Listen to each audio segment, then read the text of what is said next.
असली आतंकवादी तो ब्राह्मणवादी लोग हैं। पहले ब्राह्मण लोग हिंदू मुसलमान के नाम पर फसाद करवाते थे। आरएसएस का आदमी आदिवासी लड़के के मुंह पर पेशाब कर रहा है, उसको पेशाब पिला रहा है। ये अमृत काल है आजादी का। Ajmer Sharif bomb blast RSS के लोग, बीजेपी के लोगों ने करवाया। तो बीजेपी के आश्रय से भारत में एक आतंकवाद पैदा हो गया है। क्यों? जो ब्राह्मण लोग हैं उनसे मुकाबला करने की जरूरत है, क्योंकि ये भारतीय लोग नहीं है, ये विदेशी लोग। जिनका देश भारत रही है वो ब्राह्मण भारत माता की जय बोल रहे हैं। अत्यंत जंगली, हिंसक प्रजाति, यामनिया समाज। तो ये जो विदेशी लोग हैं ये आदिवासियों की पहचान वनवासी कर रहे हैं। आरएसएस दुनिया का नंबर 1 का आतंकवादी संगठन। बिड़ला जी की बेटी का शादी बिड़ला जी ने एक मुसलमान के साथ किया। अब नारा लगाओ बटेंगे तो कैसे कटेंगे? ये खुला खुला संविधान द्रोह है। तो ये जो आजादी हमें मिली है ये हमारी आजादी नहीं है। 1857 का जो आंदोलन था, बाजीराव पेशवा ने संधि किया, ट्रीटी किया, समझौता किया। 1 जनवरी 1818 के युद्ध से भागने के बाद 6 महीना कुत्ते की तरह भागता रहा। भागने के बाद पत्र भेजा, एक दोस्त को पत्र भेजा, अंग्रेज दोस्त को, कि अब मेरी स्थिति उस तरह से हो गई है, मेरी नाव अब टूट गई है और मेरा प्रिय दोस्त आप ही हो। आप मिडल मैन बनो और मेरा ब्रिटिश सरकार के साथ समझौता करो। और समझौता करके बाजीराव पेशवा पूना से भागकर उत्तर प्रदेश के कानपुर में जाकर सेटल हुआ। सेटल होने के बाद उसने वहां कई शादियां की, लगभग 13 शादियां की।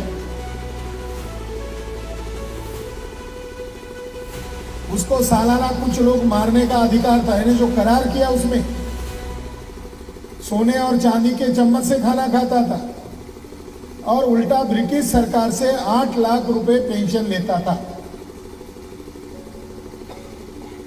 1847 को बाजीराव को पैरालिसिस हुआ, आंख से अंधा हो गया और 1851 में बाजीराव मर गए।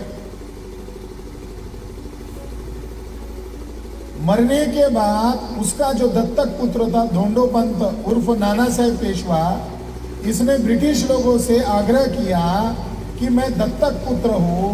तो ब्रिटिश लोग कहते थे तुम दत्तक हो, उसके थोड़ी हो।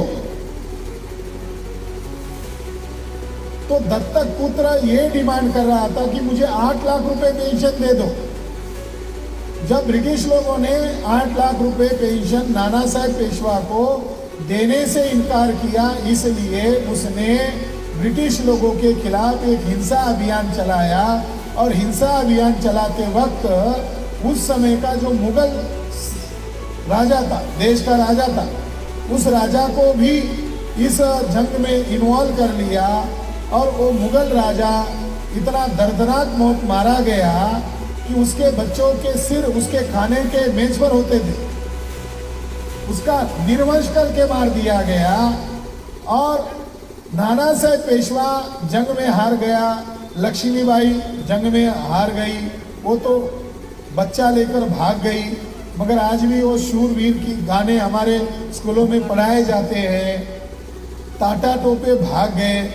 पूना के कुछ ब्राह्मण ऐसा बोलते हैं कि जो नाना साहेब पेशवा भाग गया था वही साईं बाबा है।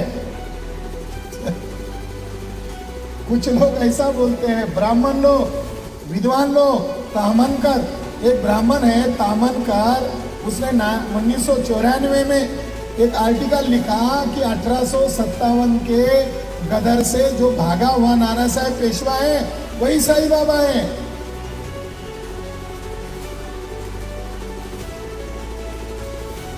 तो एक तरफ ये ब्राह्मण लोग उनके वर्चस्व के लिए लड़ाई लड़ रहे थे, तो ये कैसे कहा जा सकता है कि आजादी का आंदोलन के लिए लड़ाई लड़ रहे थे?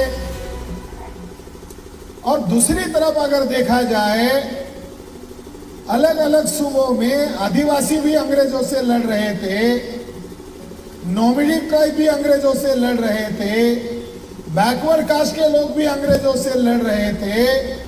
उसमें बिरसा मुंडा एक। मगर बिरसा मुंडा अंग्रेजों से लड़ रहे थे, ये एक खास मकसद है। मगर ब्राह्मण अंग्रेजों से लड़ रहे थे, उनका अलग मकसद है। जैसे बिरसा मुंडा अंग्रेजों से लड़ रहे थे और बिरसा मुंडा जी का विरोध करने का काम ब्राह्मणवादी वर्ग कर रहा था। उन्हें पकड़वा देने का काम भी ब्राह्मणवादी लोगों ने किया। महाराष्ट्र में एक रामोशी कम्युनिटी के नॉमिडिक ट्राइब, बाद में अंग्रेजों ने उन्हें क्रिमिनल ट्राइब घोषित किया था, उमाजी नाइक। उनको तो पूना सिटी के अंदर 1832 में बरगद के पेड़ को रस्सी बांधकर मार डाला गया था लोगों के बीच में। और उनको पकड़वाने का जो जिस आदमी ने काम किया, उस आदमी का नाम कुलकर्णी था और इनाम में उसको 10,000 रुपए मिला था और कई एकड़ जमीन मिली थी। तो बिरसा मुंडा का अंग्रेजों से लड़ाई लड़ना और पेशवा ब्राह्मणों का अंग्रेजों से लड़ाई लड़ना फर्क है, अंतर है। जिन लोगों से हम आजादी लेना चाहते थे, वो लोग क्या भारत छोड़कर भाग गए हैं क्या? मुगल तो ब्रिटिश काल में ही खत्म हो गए। 1818 के बाद ब्रिटिशों का राज भारत में फैला।